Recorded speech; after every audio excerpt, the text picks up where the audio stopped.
Oi, aí pessoal, hoje eu tô trazendo de novo aquele mestre de voo. A gente é um United. Vou chegar, daí a gente é um United.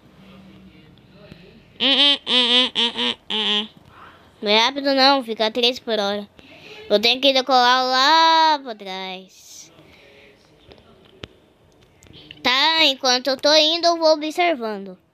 Temos um United lá, outro United lá atrás, mais um United e tem um Delta lá na frente.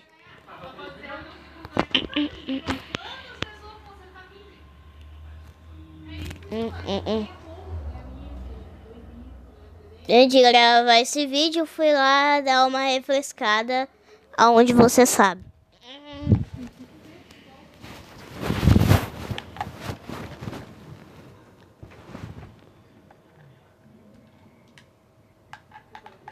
Será que o Delta tá vindo decolar? Deixa eu ver. O Delta tá lá, ele tá se preparando pra decolar, cara. Ele tá lá na frente, vocês estão vendo? O jogo tá bugando, mas ele tá lá na frente. Que pena que isso aqui não...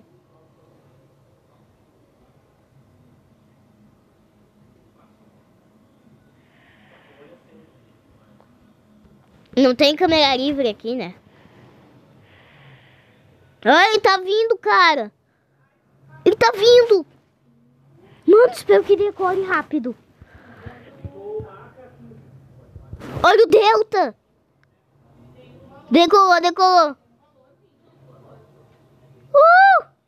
Baixa o trem de pouso aí.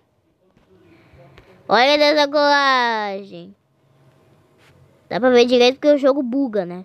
Já fechou o trem de pouso e foge pro seu voo.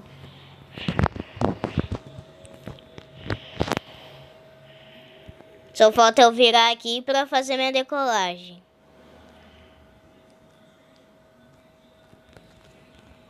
Bora, meu Deus. Bora, acelera um pouco aí.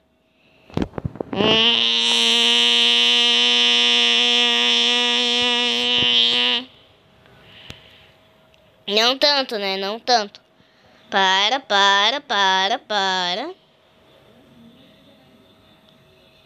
Já viramos um pouco. Agora acelera tudo. Fica parado. Até acelerar o máximo e agora vai.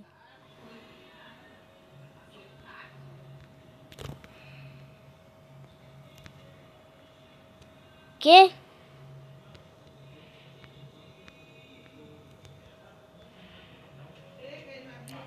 Agora vamos. Seguindo o barulho do 737. Parece barulho de serra elétrica.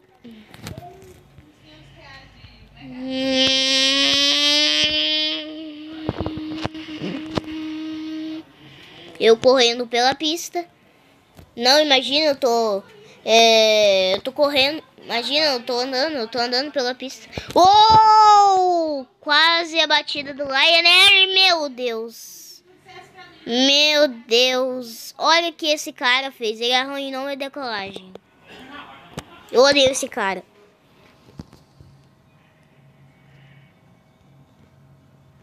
Agora eu vou ir pela Brahma. Vou usar essa empresa aqui que ela é muito boa. Vou lá na Princesinha. A1. Olha, já pulamos, já. Pão. Anda pra trás, a gente vai andar... Aqui agora a gente vai andar 33 por hora. Pra chegar até o final.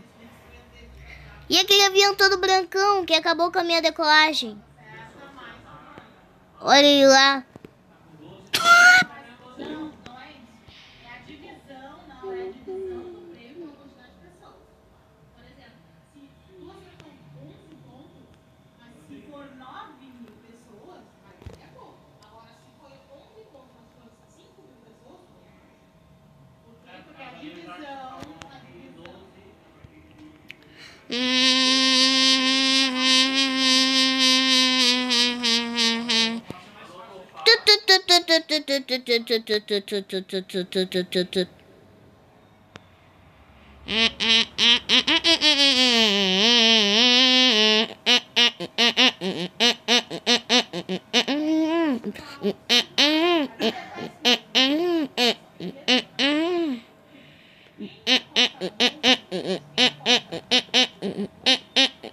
Ai, ai. Bora continuar. Agora é só acelerar que a gente vai pro nosso aeroporto. No caso, você já sabe qual é. Se você viu meu outro vídeo aquele dia, você já sabe onde eu vou.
Depois nós vamos no aeroporto Comandante Hamilton.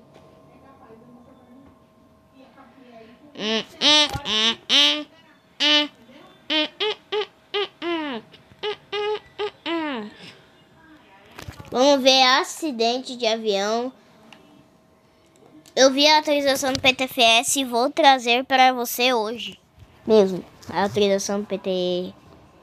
A Renault do Brasil convoca preventivamente os proprietários dos veículos Renault Kwid, fabricados entre 5 de maio de 2021 e 12 de maio de 2023, a comparecerem à rede de azul Renault para verificação e possível substituição do suporte do eixo traseiro. Após uma investigação aprofundada com testes e análises locais, ficou constatado que em condições específicas o suporte do eixo traseiro poderá ser impactado, gerando fissuras e possível perda das características originais de dirigibilidade. Nossa, mas o Kwid é muito bom. 1979. Imagine embarcar num voo curtinho decolando do interior de São Paulo. Um voo regional, um avião brasileiro fabricado pela Embraer e um acidente que até hoje levanta perguntas difíceis. Senta que lá vem história.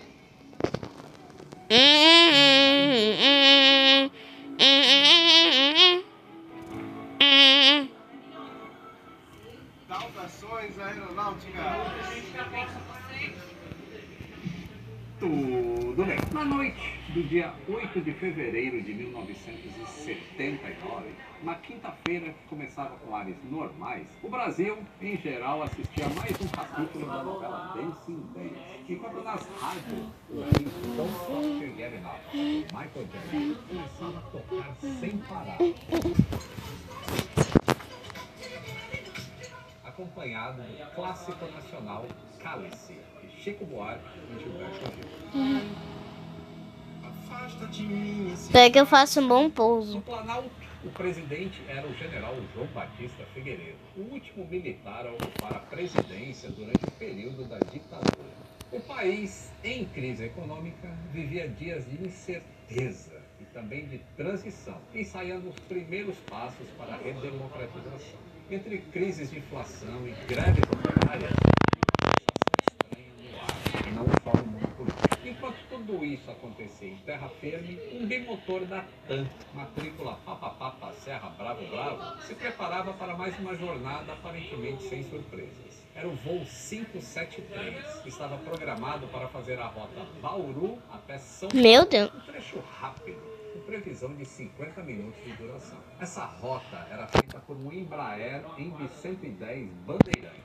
Um orgulho nacional fabricado pela própria Embraer, ainda em seus primeiros anos de operação. O Bandeirante, carinhosamente chamado de Bandeco por muitos pilotos e entusiastas, era o símbolo do avanço da indústria aeronáutica brasileira. O seu desenho robusto e versátil permitia operar em pistas curtas e sem muita infraestrutura, perfeito para ligar cidades do interior ao coração econômico do Brasil. Naquela época, o Embi 110 estava no auge de sua operação, com mais de 500 unidades já entregues ao redor do mundo. A decolagem aconteceu às 20h09, da pista do aeroporto de Bauru, sob condições meteorológicas boas. Não tinha tempestade, não tinha turbulência prevista, apenas uma noite escura típica do verão paulista. O plano de voo era direto e simples: subir para o nível de voo 070 na aerovia Alfa 27 e seguir para o destino. Logo após a decolagem, os pilotos fizeram contato padrão com a Rádio Bauru para confirmar a saída e receberam a instrução para entrar em contato com o Centro Brasília, quando eles atingissem a posição conhecida como pípita. Essa posição é um ponto do espaço invisível composto por uma latitude e uma longitude e que marcava a fronteira da terminal Bauru. Tudo, absolutamente tudo ocorreu. A gente vê o reverso. Olha que bonito, olha que bonito. Poucos minutos depois das 20h20, um telefonema frio e urgente tocou lá na sala da Rádio Bauru. Uma aeronave caiu nas imediações da fazenda. Olha aquele avião todo brancão. O frio na espinha virou realidade quando chegou a confirmação. Tratava-se do Papa Serra Bravo Bravo, que operava o voo 573. O acidente foi devastador. O avião se desintegrou ao impactar o solo numa área rural em Lourdes, São Paulo. Não houve sobreviventes. O que teria acontecido? A tripulação daquele voo era composta por 2 profissionais experientes, ambos formados pelo tradicional Aeroclube de São Paulo. O comandante, com a licença de piloto comercial, tinha acumulado ao longo da carreira 3.510 horas totais de voo, sendo 3.341 especificamente no Embraer Embi 110. Ou seja, ele conhecia profundamente aquela máquina que ele pilotava. Nas últimas 24 horas, ele tinha somado 4 horas e 30 minutos de voo. E o copiloto também tinha licença de piloto comercial, possuía 2.087 horas de voo totais e 1.909 horas no mesmo tipo de aeronave. E, nas últimas 24 horas, ele também tinha voado por 4 horas e meia. Não havia, portanto, qualquer dúvida sobre a competência e experiência técnica daquela tripulação. O Bandeirante, o Serra Bravo Bravo, era uma verdadeira peça de engenharia nacional. Ele foi desenvolvido pela Embraer nos anos 70 e foi criado para atender essa demanda de transporte regional, especialmente em países de grandes dimensões como o Brasil. Ele tinha uma capacidade para até 21 passageiros e 2 tripulantes e era equipado com 2 motores turbohélice Pratt Whitney Canada PT6A34, cada um oferecendo 750 SHP de potência. SHP é Shaft Horsepower, é a potência no eixo da hélice. Isso era suficiente para alcançar uma velocidade de cruzeiro de cerca de 411 km por hora e um alcance máximo de 1.965 km. E a estrutura dele foi desenhada para operar até mesmo em pistas não pavimentadas, como a gente já viu em vídeos anteriores, inclusive um acidente lá em Chapecó. E ele acabou se tornando essencial em regiões onde a infraestrutura aeroportuária era limitada. E, curiosamente, o Bandeirante foi um divisor de águas para a aviação civil brasileira e internacional. Ao longo dos anos, foram fabricadas 498 unidades do Bandeirante. E ele operou em mais de 30 países, mas também acumulou um histórico de acidentes ao longo de sua vida útil. Porque ele era onipresente em uma aviação regional que era muito desafiadora. De acordo com registros do Aviation Safety Network, o MD-110 esteve envolvido em pelo menos 40 acidentes fatais ao redor do mundo. E esses acidentes ocorreram em diversos países, incluindo Brasil, Estados Unidos, Legal. e as causas variavam sempre, assim, entre falhas mecânicas, Eu adorava Mickey quando eu era criança. adversas, e em alguns casos também atentados.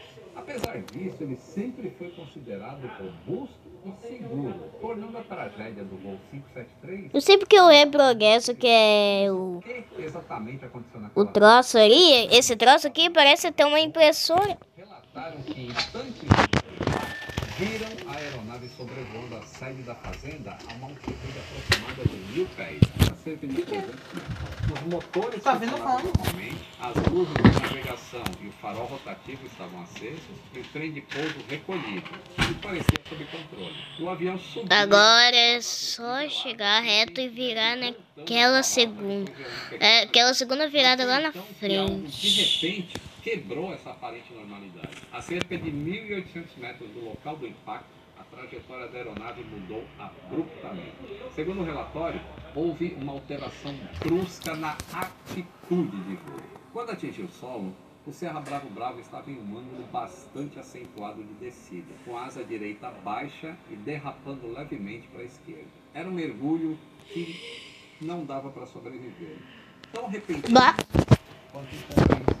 Quando foram analisados os destroços, o CENIPA descobriu algo intrigante: a falta de um componente crítico, o parafuso que prendia a haste de comando à alavanca conjugada do compensador tab flap, parte essencial do sistema de controle da aeronave.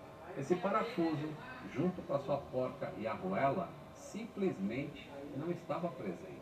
O detalhe é que não havia sinal de que tinha sido arrancado ou algum desgaste causado por esforço. O parafuso não havia sido arrancado pelo acidente. Ele simplesmente não estava lá. E a fuligem presente nos furos demonstrava que no momento do impacto, o componente já estava ausente há muito tempo. Sem esse parafuso, a haste de comando ficava solta, induzindo vibrações no compensador, que associada às vibrações naturais do A gente tem chance de bater? A gente tem chance de bater? A gente tem. Mas fui quase. estabilizador horizontal. Na parte de trás, Só agora ele foi parar. que é o profundor. E o profundor possui um tab, que é como se fosse um pedacinho menor, que é um compensador. Imagina assim por um instante a situação dentro do cockpit. A aeronave está voando bem e repentinamente ela se inclina para baixo, violentamente, mesmo com todos os esforços dos pilotos para corrigir essa situação. As forças aerodinâmicas envolvidas, principalmente se o compensador travasse em ângulos superiores a 30 graus, seriam quase impossíveis de contrariar, mesmo para pilotos experientes. A Embraer, ao ser alertada, realizou simulações e ensaios em voo e constatou que até 30 graus de deflexão do compensador era possível manter o controle com auxílio do compensador manual. A gente vai ter aquele aeroporto da princesa. Maiores, que podiam chegar a 85 graus com a haste solta, a situação se tornava praticamente incontrolável. Essa teoria explicava o comportamento abrupto da aeronave, que passou de um voo estabilizado para um mergulho em segundos. E para tornar tudo ainda mais complexo, a investigação revelou um outro detalhe. O peso de decolagem da aeronave estava 125 quilos acima do limite máximo. E isso aconteceu por um erro simples. Consideraram o peso básico da aeronave mais a tripulação como sendo 3.500 quilos, quando na verdade o peso atual era de 3.625. Esse excesso de peso, embora tenha aparecido no relatório, ele não foi relevante e não foi considerado um fator para o acidente em si, mas teria sido perigoso em uma situação de falha de um dos motores da decolagem, por exemplo. Foi isso que consta no relatório. Na época, os jornais regionais e nacionais cobriram o acidente com um certo destaque. Manchetes como "Avião da TAM cai e mata todos a bordo" estamparam capas nos jornais Folha de São Paulo, Estado de São Paulo, isso nos dias seguintes da tragédia. E as reportagens do Jornal da Tarde descreveram cenas dramáticas no local da queda, destacaram a comoção da cidade de Bauru e de Agogo, que, infelizmente, registros digitalizados dessas reportagens ainda são escassos na internet. Mas arquivos históricos da Biblioteca Nacional confirmam essa cobertura intensa. A investigação oficial liderada por... Meu Deus, que acidente ruim. Chegou a conclusões importantes, mas também cercada ali de nuances. Primeiramente, o fator humano foi descartado como contribuinte direto, no caso da tripulação operacional. Não tinha sinal de fadiga na tripulação, não existiam falhas operacionais, não tinha problema de saúde. Eles estavam qualificados, experientes e aptos para missão. O fator meteorológico também foi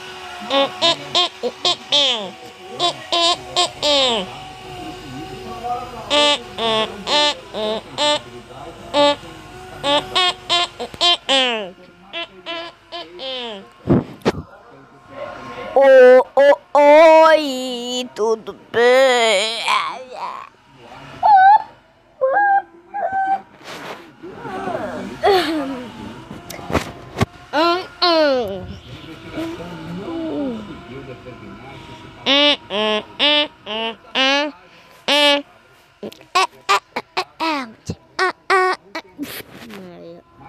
Bora continuar de avião.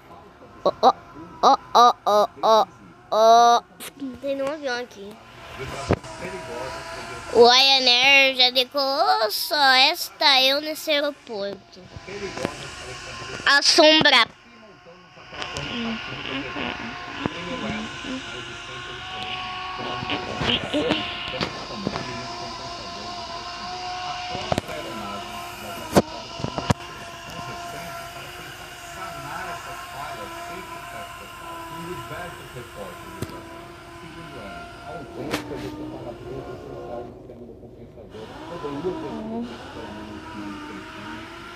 Só um parafuso causou uma tragédia.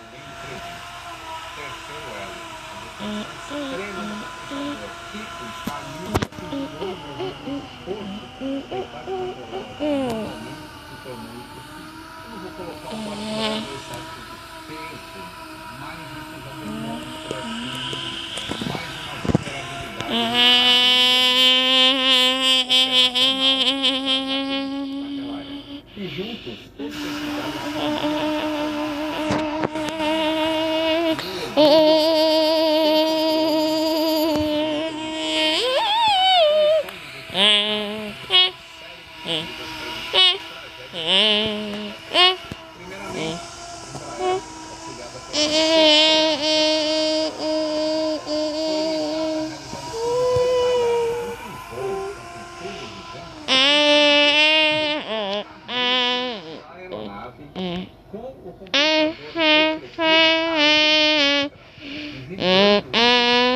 outra recomendação essencial relatórios sugeriu melhorias no projeto para se tornar extremamente improvável a ausência de componentes críticos, como parafuso, por exemplo. Além disso, o CTA recebeu a missão de analisar o sistema de detecção de simetria dos fatos, já que foram reportados outros casos da estrutura da fixação da aeronave. E para evitar que o problema se repetisse, também foi proposto uma modificação dos compensadores do profundor para cortar parte da ponta interna e evitar qualquer possibilidade de travamento no cone. E por fim, a Embraer foi orientada a reforçar os procedimentos de controle de qualidade, garantindo folgas adequadas entre o cone de cauda e as mudanças não ficaram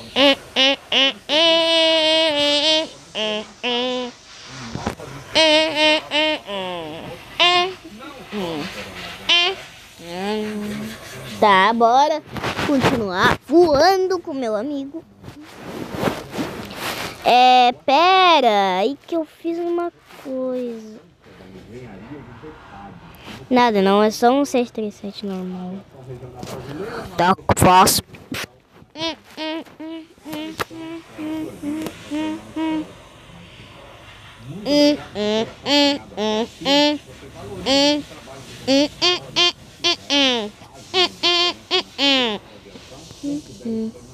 Muito legal. Além de apoiar financeiramente a comunidade desse trabalho de pesquisa, vai ter acesso exclusivo a conteúdos inéditos e lives especiais. E seu nome estará nos créditos finais do dia que você se torna membro, fica para sempre nos vídeos do canal. Essa pura Brasil.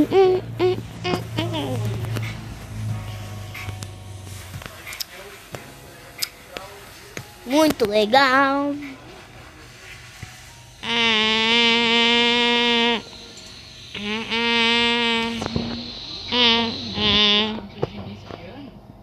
Com no limite garantido, seu dinheiro guardado rende. Quanto virar mais limite para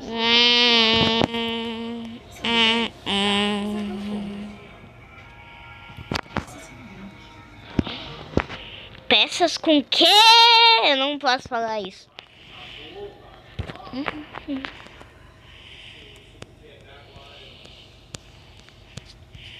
Meu Deus. Eu tô chegando. 17 de julho de 2007 aconteceu o maior e o último acidente de um avião comercial regular no Brasil.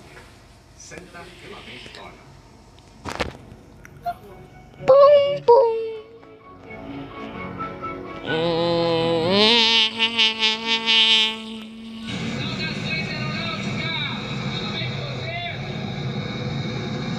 Tudo bem. Antes de seguir com a nossa história, eu só queria dizer que o que eu mais amo no Cambly é que só lá eu consigo organizar a minha agenda de compromissos com a dos tutores. Bah, vai ter que decolar de novo. Yes. And I love your accent from New Zealand. I don't talk not too much with people from. I actually talked to one guy once. He was from Australia. It's different than New Zealand. New Zealand is more British accent. Agora, o pessoal de lá me disse que o plano mais amado dos alunos do Cambly é o de 30 minutos 2 vezes por semana. E é esse que eu faço também. Encaixa certinho na agenda. Se você quiser conhecer a melhor plataforma para aprender inglês online, é só usar o meu código Love Aviões para ter uma aula experimental grátis, descontão em todos os Usa esse código. é só até o dia 27 de março, tá? Experimente o Cambly. Comece agora a estudar inglês com desconto e me conte aí nos comentários o que você mais gosta na plataforma. Eu quero saber a opinião de vocês. O link e o cupom estão aí na descrição. A nossa história vai tratar do maior acidente aéreo do Brasil até hoje. Sempre é muito difícil narrar esses acidentes que nos são mais próximos, porque a família das vítimas ainda sofrem até hoje com as perdas. Mas os fatos narrados Bah, são fiéis ao muito próprio ruim, Tribunal é. do CENIPA, que tem como intuito principal apontar melhorias para a segurança e a preservação de vidas e nunca apontar culpados. Para entender toda a dimensão dessa história, é importante também a gente se localizar no tempo. Estávamos no auge do apagão aéreo ou caos aéreo no Brasil. Era um período anterior à Copa do Mundo e das Olimpíadas. Realmente vou reverso. Vai rápido. Foi a competição para os mega eventos que viriam em seguida. Só que no quarto dia daquela grande festa, a organização do evento declarou luto oficial. Em julho de 2007, Congonhas era o aeroporto mais movimentado do Brasil e estava operando fazia 4 meses como aeroporto coordenado. Isso quer dizer que a sua demanda estava superior à sua capacidade. Nesses casos, todas as operações ficavam condicionadas aos slots, que são um sistema de fila para aeroportos saturados. Vou falar para vocês que as imagens utilizadas nessa história são da Cinematic MSFS, que engrandecem enormemente a compreensão da história. E por uma limitação do simulador, foi utilizado um modelo de avião similar, porém mais moderno do que o modelo que se acidentou naquela época. No dia 17 de julho de 2007, às 17h19, o Airbus A320 da então TAM, de matrícula Papa Romeo Mike Bravo Kilo, decolava de Porto Alegre. Porto Alegre. 3054 com destino no aeroporto de Congonhas, em São Paulo. O comandante do voo possuía mais de 13.600 horas de experiência, sendo mais de 2.200 horas no Airbus A320. Muito legal.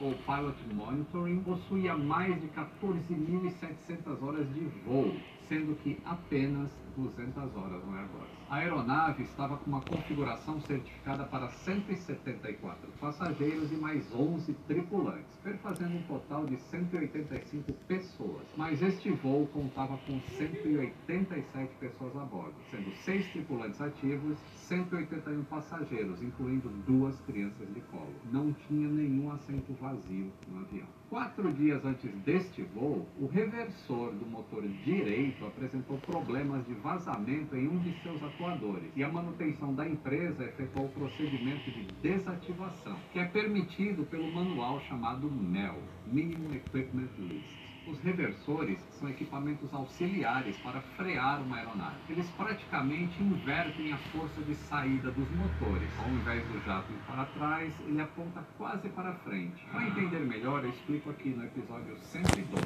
Esta imagem mostra como... Tá, então tchau, pessoal.